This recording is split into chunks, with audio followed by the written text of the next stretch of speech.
It's moving. Okay. Hare Krishna. Anand Sesh.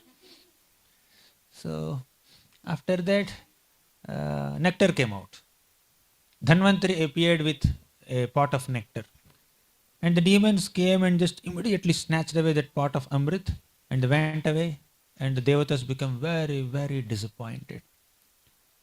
Then Lord Vishnu reassured, don't worry, I'll take care. He manifested in the form of a beautiful woman, Mohini Murti, and went in front of all the demons. And so far the demons were quarreling who will get the first share of nectar. See, they got nectar, they can distribute amongst themselves and drink nicely. But they had big bodies, but the brains are small. Therefore, therefore they did not have the common sense to just immediately consume it. They were just fighting. So sometimes we may have the most precious gift in our hands, but we may not be able to utilize it when we don't have unity, when we don't have camaraderie, when we don't have cooperation, right? So when a group of people get a nice gift, they should share the fortune nicely, but they are not having the bandwidth to do that. So these people were quarreling. Aham purvam, I will drink first. They were fighting. And some weaker demons were saying that the Devatas also endeavored to get this nectar. They should also get a share. Sometimes we speak morality when we are not capable of fulfilling our desires. Okay, so we speak a lot of principles. Yes, this is right, this is wrong.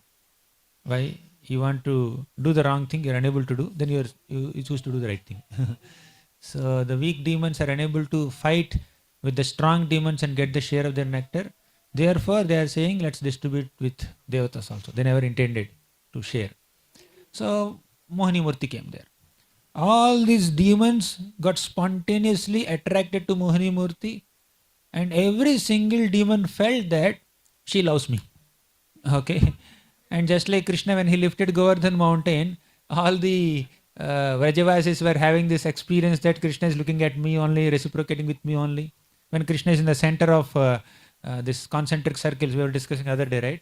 So every single person felt that, oh, Krishna is looking at me only, feeding me only, being fed by me only. So similarly, Mohini Murti also gave similar experience to all the demons, that all of them spontaneously trusted her intentions and felt that she loves me and no one else. Okay. So every single person individually got connected to Mohini Murti, getting bewildered by her presence, and spontaneously trusted her and said, you distribute this nectar. Because everybody was confident that she will give me everything. She will not give my demon friends also. That is Krishna's mystic power. Right? So then Mohini Murti said, no, I am not trustworthy. I am a stranger. How can you trust me? But the demon said, no, we trust you. Because every single demon was individually confident that she wouldn't cheat him, but she may cheat others. And they don't mind if the others are cheated. Their own brothers and their own companions, if they are cheated, they don't mind. They felt individually secure. And Mohini Murti gave that sense of confidence and feeling of security in the hearts of all the demons. So all the demons basically kept this nectar pot in Mohini Murti's hands, and Mohini Murti went around and she made Devatas also sit in line, demons were also sitting in line. Mohini Murti distributed, and some demons got impatient. They were thinking that why Mohini Murti is not starting with demons, why she is starting with Devatas. She first began distributing to Devatas, and some demons felt that maybe Devatas are very impatient and restless. Mohini Murti wanted to just give them one drop and then close the matter, and at leisure she will give bowlfuls of nectar. That is their thought. So when your mind is filled with positivity, you will see positivity everywhere. They were so positive about their individual relationship with Mohini Murti. They were thinking that she is favoring me only. Okay, but Mohini Murti wanted to finish the nectar only with Devatas and not the demons. But one demon became more restless, more impatient. That is Rahu. He went on the side of Devatas in the disguise of Devatas. And you know what happened? Surya and Chandra pointed out, and Mohini Murti chopped off his head with Sudarshan Chakra. And then all the demons realized that this Mohini Murti is not Mohini, she is Vishnu. And Vishnu just disappeared. And they did not get anything. And the Devatas became victorious. Why? Sukadeva Goswami says that when you surrender unto Krishna, there is victory. Yatra Yogeshwaraha Krishno Yatra Partho Dhanurdharaha Tatra Shrir Vijayo Bhutir Dhuvani Tirmatirmama. All victory and prosperity exists only when there is Krishna. So all the suras, devatas are on the side of the Lord. Although the effort, time, place, everything was same in the case of devatas and asuras, devatas become successful and these asuras were deprived of all good fortune. It is all because they are not obedient to the Lord. We need to consider the Lord as our protector, as our master, as our worshipable deity. Then only there is any success. We need to follow his teachings. Then only there is success. All the Dwarkavasis pray to Krishna.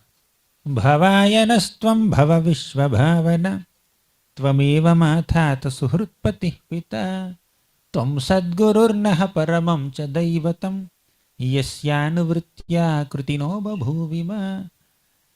The Devatas, the Dwarkavasis are saying that Bhavayanastvam bhava vishva bhavana, O creator of the entire universe, Tvameva mathata, you are our mother, Suhrut, our friend, Pati, our husband, our master, Pita, our father, Tvam Sadgururnaha, you are our teacher, Paramam cha Daivatam, you are our worshipable deity. Yasya anuvritya krutino bhavivima. Only by following your teachings and your instructions we can be successful. No success without any connection with the Lord. Okay. So these are a few thoughts on the pastime of Samudra Manthan. I'll just close here. After this, there is a long story. The Devatas and the demons get into great fight. And in that fight, the Devatas were winning over the demons. And the demons create some mystic illusions. And the Devatas get bewildered. Again, Lord Vishnu comes on the back of Garuda, destroys all the demonic illusions and saves the Devatas and kills a few demons and he disappears from the scene. Again, the fight ensued and this time Devatas were defeating the demons. At one point the Devatas were about to annihilate the entire demon race. Then Brahma sends Narada Muni to remind the Devatas, there is no point.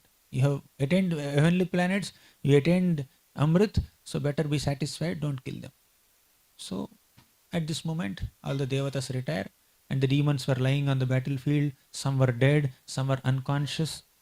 Then we have Sukracharya using Mrita Sanjeevani mantra and he revives the lives of so many demons headed by Bali Maharaj and many other people. And they also conduct a great sacrifice called Vishwadit Yajna. And under the guidance of Bhrugu's descendants, and Shukracharya, Bali Maharaj conducts that Vishwadit Yajna and he is empowered by the blessings of Prahlad Maharaj and all these Brahmanas and he goes and conquers the heavenly planets. How can Prahlad Maharaj, a pure devotee of Krishna, bless Bali Maharaj to conquer heavens and create disturbance in the universal administrative system created by Lord Vishnu? Basically, the blessings of Bali Maharaj, blessings of Prahlad Maharaj upon Bali Maharaj are ultimately meant for Bali Maharaj to receive the mercy of Vamanadev only. As a intermediate product, on the way to attain the mercy of Vamanadev, Bali conquers the heavens. If Bali doesn't conquer the heavens, Vamanadev wouldn't get an opportunity to become a dwarf Brahmana, beg some land from Bali Maharaj and give an opportunity to Bali Maharaj to surrender himself completely. And become a wonderful example of Atma Nivedana. So like that Bali Maharaj's pastime is filled with a lot of life lessons, devotional insights. So we can do it some other time. But so these are the some details of Samudra Manthan episode. And without Lord's intervention, nothing in the entire Samudra Manthan episode could have happened. Right from the planning till execution and also getting the results. Everything. In all stages, Lord Vishnu's involvement was mandatory. So this pastime also gives us a very, very important lesson that we are not the doers. We have to do with full responsibility, but we are not the doers. Without Krishna's grace, nothing happens. Without the Lord's sanction, not a blade of grass moves. That does not mean we should keep quiet. The Lord could have given the nectar directly, but he made all the devatas responsibly execute the Samudra Manthan, and then he gave the nectar. Therefore, we need to understand we have to perform service for our purification. At the same time, results are given by the Lord. Without the Lord's sanction, we will not get anything. So we should not become proud of our accomplishments or achievements. We need to be humble and understand that without Krishna's grace, nothing will happen.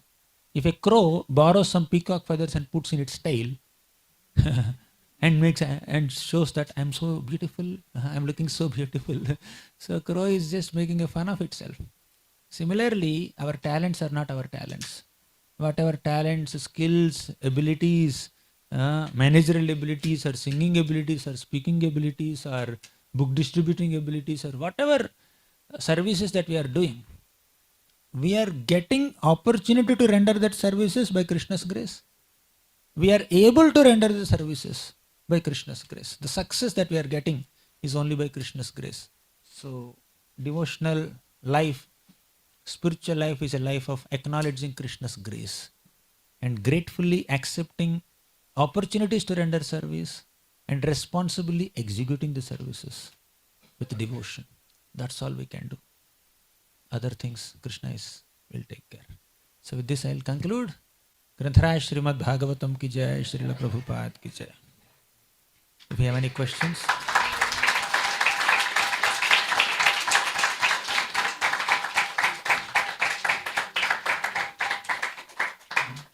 We can explain a pastime in 10 minutes also and 10 hours also. Right? So, yes. Any questions, comments? Yes.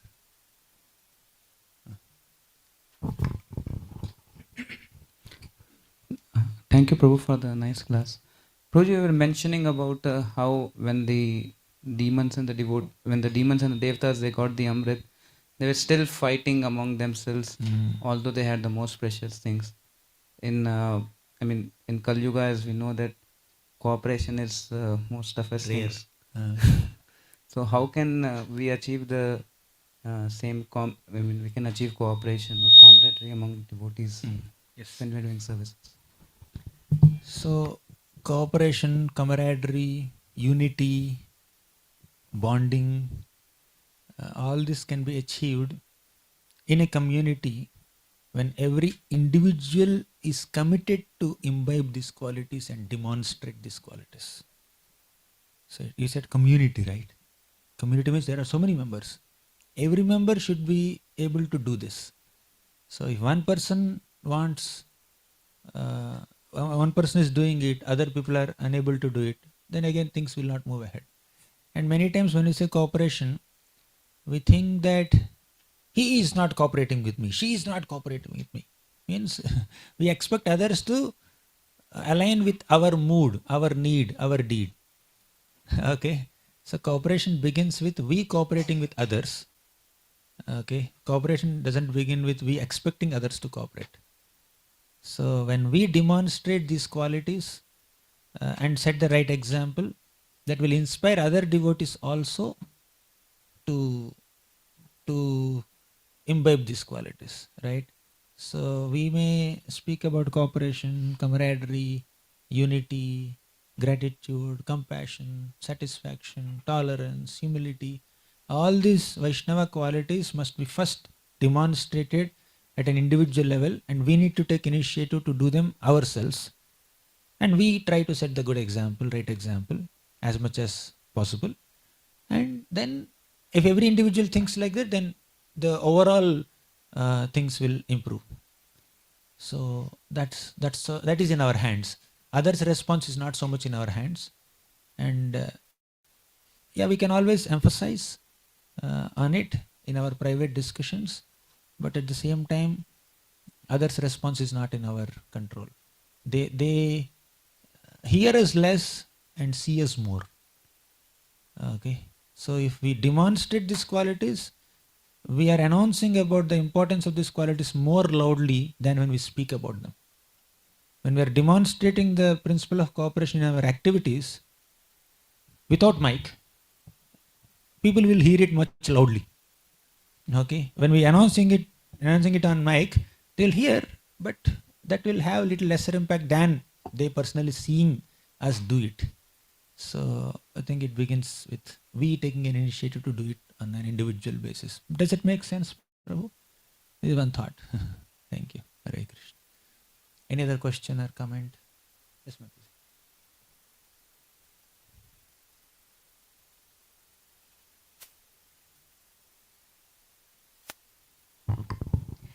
Thank you, Prabhu.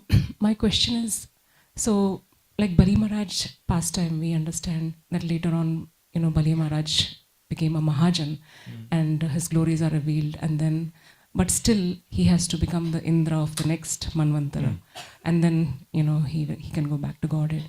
So in Chaitanya Mahaprabhu's pastimes versus Bhagavatam pastimes, what are the key differences? Like in Bhagavatam, the trend is generally if some devotee makes mistake, they have to go through executing what their desires, material desires were, and then achieve spiritual perfection. Like Dhruva Maharaj, he had to rule 36,000 years and then go back. Same like Bali Maharaj, Jada Bharat. So we see that it's a gradual process, even for Mahabhagavats. But in Chaitanya Mahaprabhu's movement, like Srila Prabhupada's books, when a person reads for the first time, we get the hope that in this lifetime we can go back to Godhead. Yes. So can you talk a little bit more about that, Prabhu? That's a wonderful insight, perspective. Very happy to hear the question. But my humble understanding on this subject is as follows. Srimad Bhagavatam, through various episodes, demonstrates the principle of surrender. And as you mentioned, even if it's a Mahabhagavata, at some point, if they had some desire, or material desire, probably they may have to experience it before entering the spiritual world.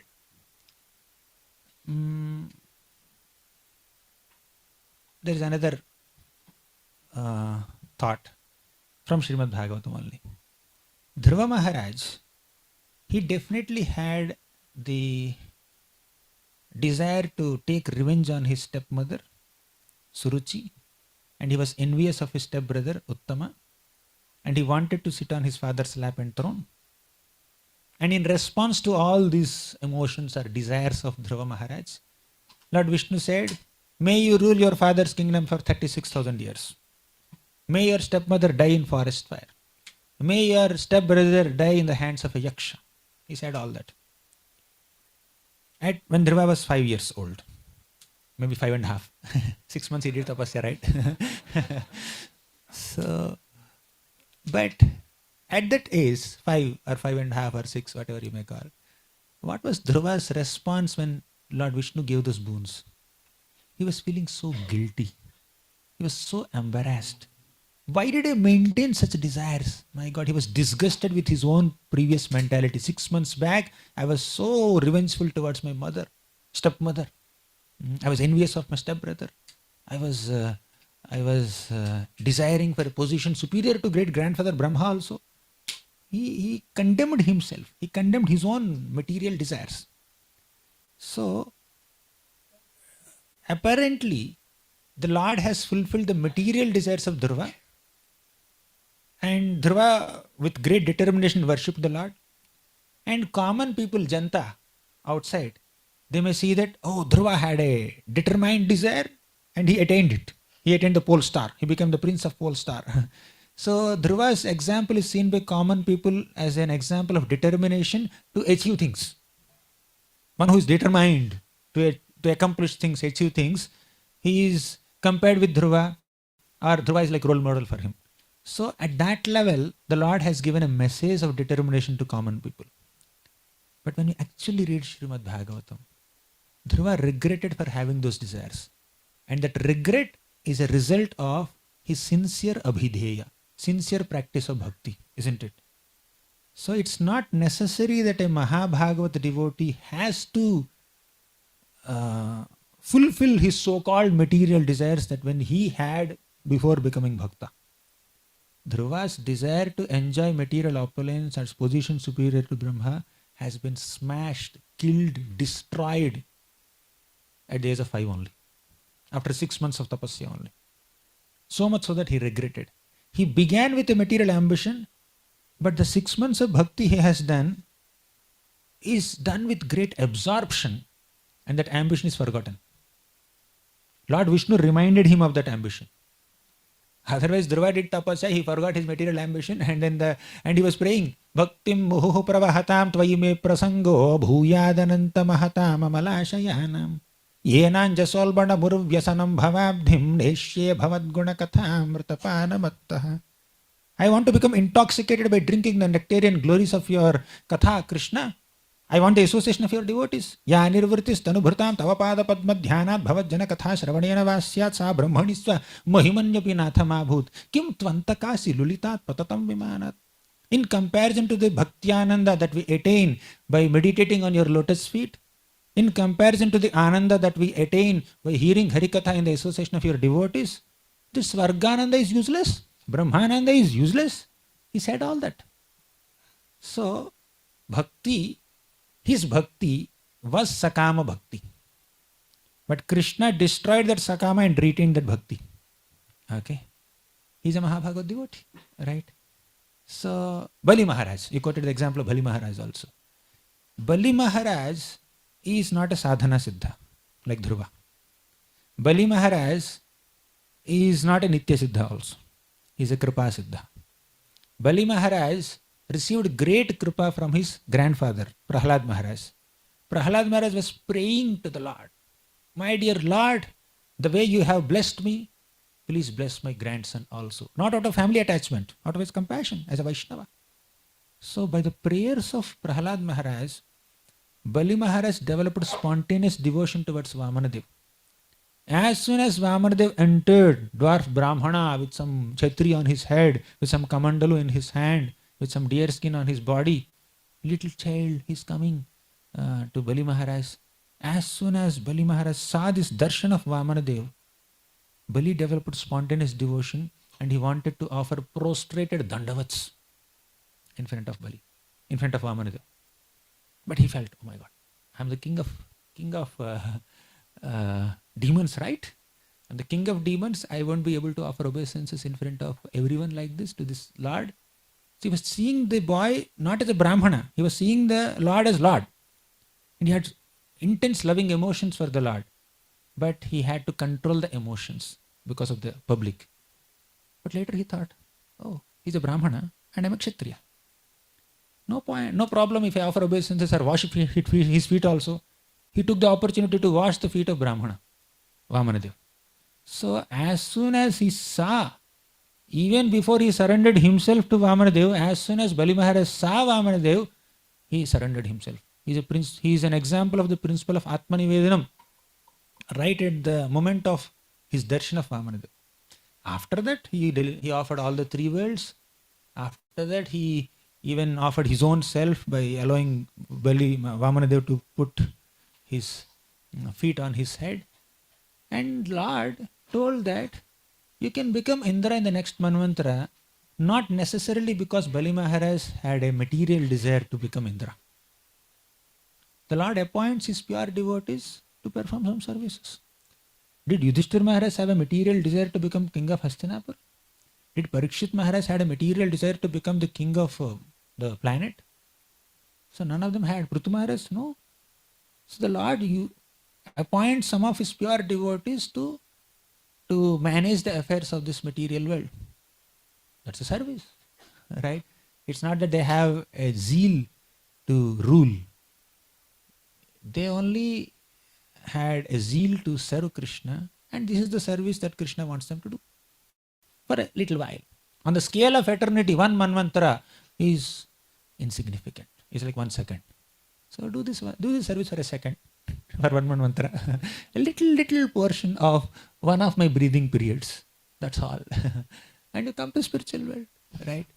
So Mahabhagavata devotees, they go to the spiritual world, no doubt, if the Lord wants them to. And they extend themselves for serving the Lord, if the Lord wants them to. Okay. So it's not that Bhagavatam presents the examples of devotees, Mahabhagavat devotees, who had to fulfill their so-called material desires at some point of their life to go to the spiritual world. And Chaitanya Charitamrita devotees will just go like this. Both are same. Lord is same, devotees are same. Their mentalities are same. Chaitanya Charitamrita is further demonstration of the Bhagavatam culture. Bhagavatam is a further explanation of the conclusive message of Bhagavad Gita. There's a consistency in scriptures. So the so-called external differences could be seen as a variety and not contradiction. Does it answer the question, Mataji? Thank you so much, Prabhu. The main point that I got, which was new and revelation for me, is the point that these devotees not necessarily their material desires from the past are being fulfilled as per the implication of, time, or it is actually the Lord's desire to engage them in His service. So, Yes. Thank you, Prabhu. They are purified of all material desires. They are praying for pure bhakti. Okay. Thank you very much for the nice question. Yes.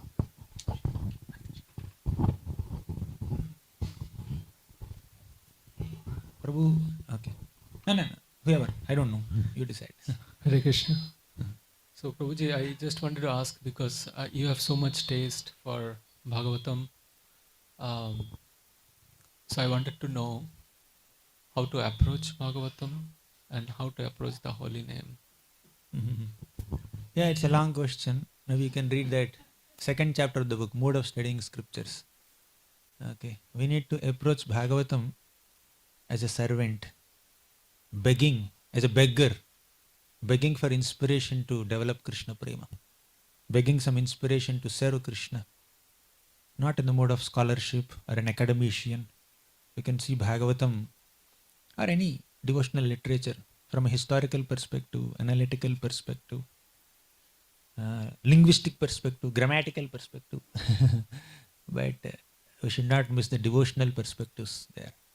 So the mode of approaching Srimad Bhagavatam is to develop loving devotional service unto Krishna. And lamentation, illusion, fear will be eradicated as a byproduct.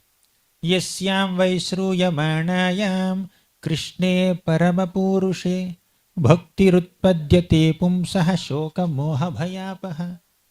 If we sincerely hear Srimad Bhagavatam, the result is bhaktirutpadyate pumsaha. We will develop sincere devotion to Krishna, and that should be our main product. That should be our main goal. Shoka moha bhayapaha, eradication of fears and lamentation, that will anyways happen as a byproduct. Right? Our mood in approaching Bhagavatam should be to get some inspiration to connect with Krishna, to increase our service attitude, to increase our Vaishnava character.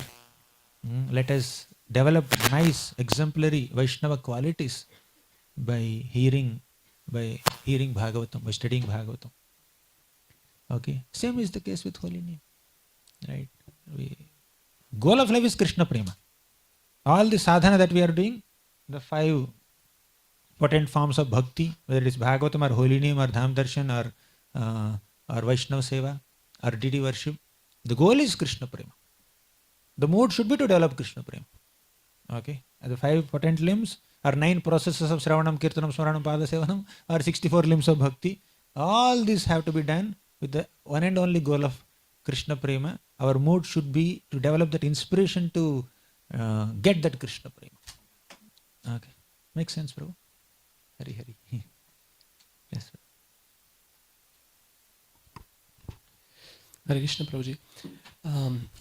This story has many times gods approaching the Supreme Lord whenever they are in difficulties. And in Nectar of Devotion we hear Anya Bilashita Sunyam Jnana Karma Dhyanavratam. So pure devotion is without any desire, selfish desire for our own. So one of my question is, when we are in difficulties, on a practical level, for example, we get cold or headache or some minor disease, or could be big also, that's affecting our sadhana.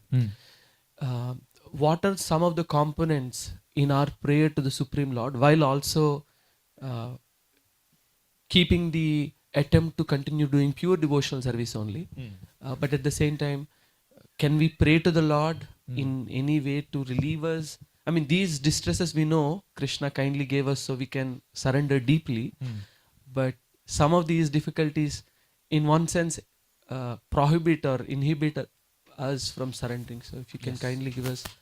Yes, correct.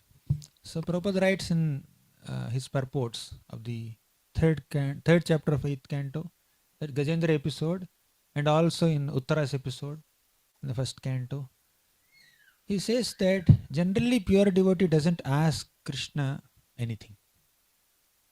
Especially anything material, he will not ask. And spiritual, yeah, whatever spiritual benedictions the Lord wants to give, he will accept it. But circumstantially, a devotee may ask something from the Lord.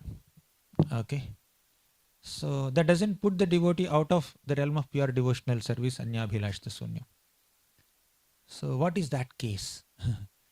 That is, say, as you said, we are sick or we are undergoing some kind of other trouble, which is creating an obstacle in our sadhana, in our own absorption in the devotional practices that are prescribed by acharyas. So in such cases, devotees may offer prayers. For example, somebody else is sick, an announcement is made in the temple. Please pray for this devotee, he is sick. Okay. So Prabhupada taught us that we should offer this prayer. Krishna, if you so desire, please help this devotee recover from this sickness, or help me recover from this sickness, so that I engage in devotional service nicely. Right? So this cold is not allowing me to chant properly. Krishna, if this cold goes, let me just chant, pronounce properly. Right? Let me not sneeze every 3-4 mantras. Okay. Let me not let me not blow my nose and disturb other devotees who are chanting. Right? So let me not snore and not allow others to sleep. So yeah, we can circumstantially pray, but the aim is samsiddhira haritoshanam. Our aim is to serve Krishna. If something is creating an obstacle in that service, we can pray to Krishna to remove that obstacle.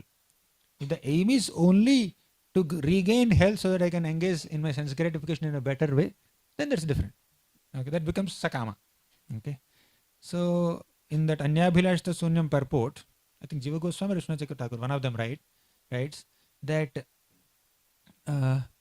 desire for self-preservation will not put us out of the realm of pure devotional service. For self-realization, first we need to act for self-preservation, right? We need to eat something. We need to maintain ourselves. We need to wash our body. We need to clean our body. Basically, taking bath, eating food, sleeping well, and taking medicines when we are sick. These are not like material desires. They are like basic things that we need to do to protect ourselves, right? So putting a mosquito net, hey, mosquito net, how can you put mosquito net? You are a devotee of Krishna. How can you sleep on bed? There will not be any sleep. Prabhupada slept only for 2 hours. Right? So yeah, take enough rest so that your body becomes little ready for the next service. Eat sufficient food so that you get sufficient strength to serve Krishna. So these are some basic things. And maintain your health nicely. If the health goes down, you can always definitely pray, Krishna, please improve my health if you want me to. And if you want me to undergo this sickness for a longer time as a result of some misdeed that I have done in the past, I'm accepting that. Some devotees may have some cancer or some other problem. One devotee was saying, I don't want to exchange my situation with anyone else on the planet. Because in this situation, I'm able to connect with Krishna much better. I'm being more prayerful, right? And I'm able to see a lot of positivity and good wishes and love and affection in devotees, right? When we are undergoing some serious problem, the devotees who must have become little rough with us, they'll become kind. Then you will get to see their positive side. That devotee whom I had always had differences and hated or whatever, I'm able to see good in them. They're kind. They're helping me. So what what else could be what else could be a greater benediction than to see good in another Vaishnava, right? I'm able to see good in everyone. I'm able to receive kindness in everyone. Mind is filled with positivity. Body may be filled with a lot of virus, but mind is filled with a lot of positivity. Okay, so you made my consciousness better. The sickness is making my consciousness purified, right? So yes, some devotees may say, okay, let me continue like this. Makes sense. Hare Krishna. Yes, Matas. Prabhuji, I was thinking about Prahlad Maharaj gave Bali Maharaj was a Kripa Siddha because of the mercy given by Prahlad Maharaj. Mm. So our community, we do a lot of book distribution, Prabhu. Mm. I mean, there may be many Prahlad Maharajas in our community. I know for sure I'm not. So when I want to go and I'm trying to give, genuinely want to help others, and should you be a Prahlad Maharaj to be able to give that mercy, or can anybody give the mercy to others? That's a wonderful question. The answer is blessings are beyond the giver.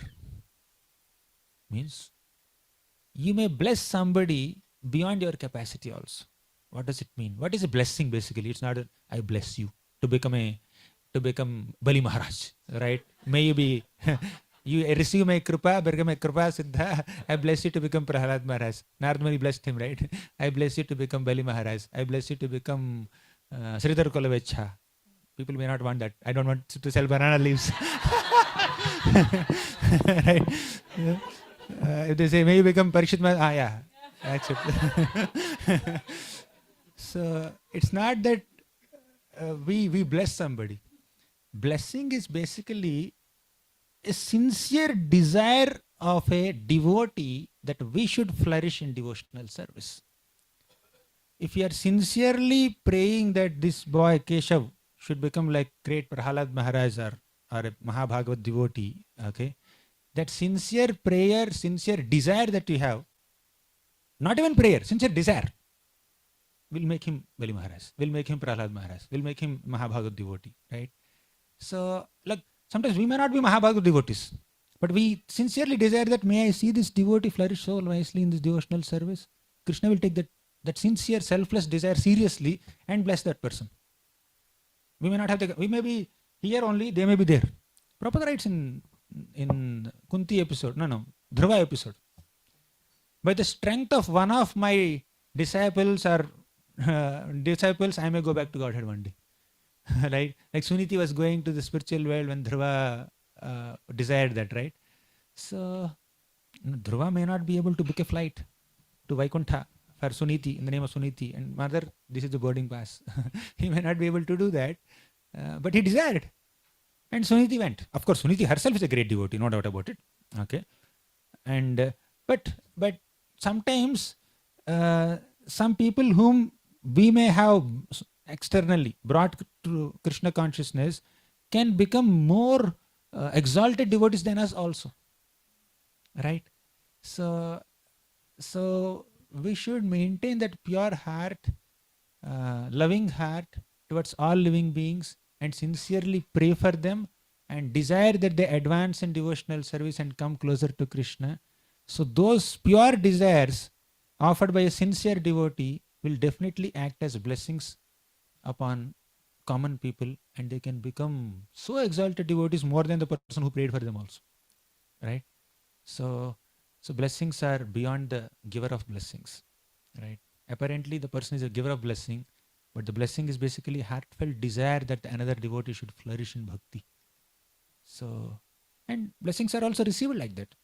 Say I do some seva, and this devotee is pleased with my seva, and I may not know that he is pleased with my seva, and he doesn't know that I have done that seva, but I'll get blessings. His pleasure gives me blessings.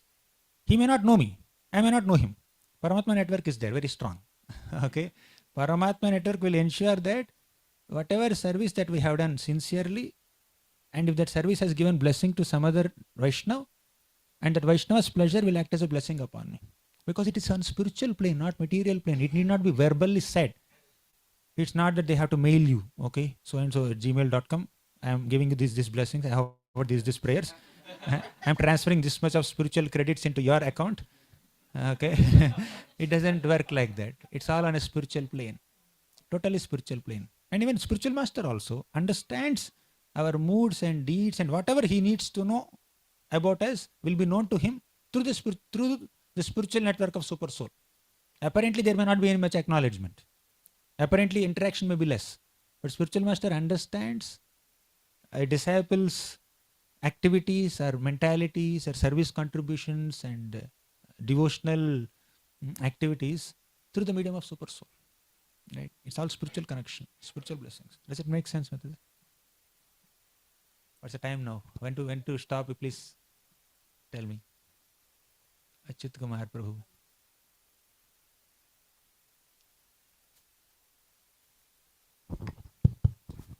Thank you so much, Prabhu, for taking us in this nectarian flow of classes. When we are in your class, we feel that we are intimately connected with you. Maybe because you have Krishna in your heart so close. All of us have. Can I make a request, Prabhu? Yes, bro. Could you please pray for all of us? Yesterday I requested you also please pray for me. You also please bless me. Now knowingly, now I know that you are praying for me. Okay, thank you so much, bro. Same request here also. Hari. Should we stop here, or the coordinators can decide? Thank you.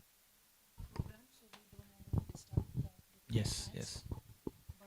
Extremely thankful to you, Prabhu, for coming and giving us your Nectarian Association. We are very grateful. We are all fans of you, as you know. We are all fans of Krishna. Including the kids, adults, all grown up, everybody. So super grateful, and thank you for all the community for coming, and especially the volunteers who helped me with the Prashadam today. It was extremely appreciated by everyone. Everyone came and told. So thank you for all the volunteers. Thank you, Prabhu. Thank you Please so much. keep come every time you can, whenever you come to US. Yeah. Thank you so much. I'm very grateful to all of you for your sincere devotional service that you are doing. That is nourishing many devotees. And as I said in the morning, I'm carrying a lot of inspiration from all of you. I gather a lot of lessons from you, that how you are managing your bhakti, your personal sadhana, raising children in such a exemplary Krishna conscious way, and also contributing a lot to the temple services and doing book distribution, preaching. It's unimaginable. So it's very overwhelming. And I personally received a lot of blessings and warmth and affection from so many senior devotees, so many even children also. So last 5 days I felt I am really in spiritual world. And definitely at the end I must thank His Grace Vaisheshika Prabhu. I can see many devotees here spoke very high about Maharaj and Vaisheshika Maharaj, and have lot of gratitude, overwhelming gratitude for taking care of them, investing time in the devotees, investing time in children. At multiple generations, people are very much indebted to Vaisheshika Maharaj, and it's my great fortune to spend time with such wonderful spiritual family that is created by Maharaj here at ISKCON Silicon Valley. And even the younger generation, people who are in ninth standard, 8th standard, they're saying, my Guru Maharaj, my Guru Maharaj. So there is a great sense of happiness that they feel, sense of belonging that they feel to Maharaj, and a great sense of spiritual inspiration that they are getting. Maharaj told us to memorize the 2nd chapter of Bhagavatam. We memorized. He told us to memorize Isopanishad. We did it. So it's like at that age, developing so much obedience and dedication to the instructions of a spiritually elevated personality at such a young age is also very rare. And another important aspect of this community is that children are very dedicated. They're very exemplary in their Krishna consciousness. So thank you so much. And if there are any inconveniences I have caused or offenses I have done, please forgive me. Hare Krishna. Krishna is very pleased when devotees are pleased. When devotees are displeased, Krishna is not pleased. Okay. So please forgive me if there are any offenses. If I said anything or did anything which is not very pleasing to you, thank you very much. Hare Krishna.